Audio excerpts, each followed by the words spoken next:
You've been praying for God to take away your anxiety and stress, asking Him for peace, but for some reason the anxiety just won't go away. There's something you need to understand.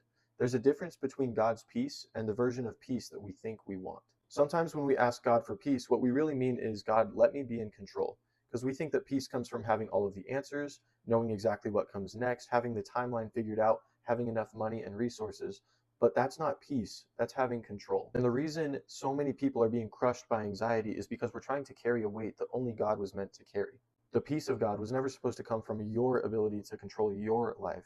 It comes from trusting in the one who already holds your life in his hands. Philippians chapter 4 says that God can give us a peace that surpasses all understanding. That's a peace that doesn't make sense. Peace when life is uncertain, peace when the answer hasn't come yet, peace when you don't even know what tomorrow looks like. Some of you are waiting to have everything under control before allowing yourself to have peace, but real peace comes from giving everything, surrendering everything, even control, to God.